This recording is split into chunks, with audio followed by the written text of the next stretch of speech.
In this devotional, I'm going to share with you 3 thoughts from Genesis chapter 32, verses 9 through 12, where we'll talk about Jacob's prayer for protection.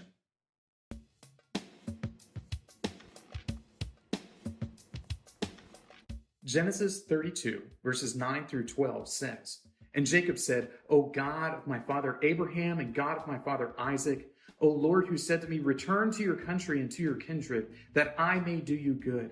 I am not worthy of the least of all the deeds of steadfast love and all the faithfulness that you have shown to your servant. For with only my staff I crossed this Jordan, and now I have become 2 camps. Please deliver me from the hand of my brother, from the hand of Esau, for I fear him, that he may come and attack me, the mothers with the children. But you said, I will surely do you good, and make your offspring as the sand of the sea, which cannot be numbered for a multitude." Jacob has had this incredible experience where for 20 years he worked for Laban, was cheated by him a whole bunch, and I kind of enjoy the fact that he gets cheated because he himself is a cheat. And now the Lord tells him to take all of his belongings, take all of his family, and go back to the land of promise. Go back to the land that Abraham and Isaac had wandered. It's time to go back home. And Jacob does what he's told. But even as he does what he's told, you have to recognize that this is an act of faith and that there is some fear associated with going back home. So here are 3 thoughts from Genesis chapter 32, verses 9 through 12, talking about Jacob's prayer for protection. Thought number 1, obedience.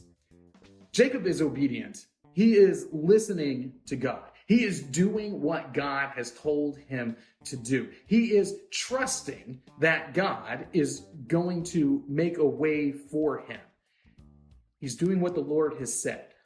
But just because you're doing the thing that the Lord has said doesn't mean that you don't have some associated worries that go along with it. The Lord keeps his promises, but he doesn't always do so in ways that we expect or even like. So Jacob points out that he is being obedient to the things that the Lord has told him to do. Thought number 2, fear of Esau.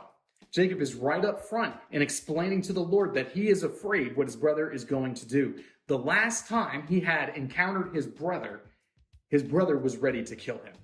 He had cheated his own brother out of his birthright and out of his blessing. And because he had done this, his brother hated him and was plotting to kill him. They say that time heals all wounds. Well, that's true. But vengeance is something that is hard for folks to give up. Jacob recognized that he has deeply harmed his brother. He has wronged him in a profound way. And because of that, he is afraid. He is terrified that when he returns, Esau is going to finally exact his vengeance and kill Jacob. Thought number 3, God's promise. Jacob finishes his prayer where he's asking the Lord for protection. He's asking for the Lord to keep him safe as he's going across the Jordan and getting back into Esau's sphere of influence. And he reminds the Lord of his promise. He reminds the Lord that he had promised that he would be the father of a multitude of people, that his descendants would number the sand of the seashore, that he would have more descendants than you could shake a stick at.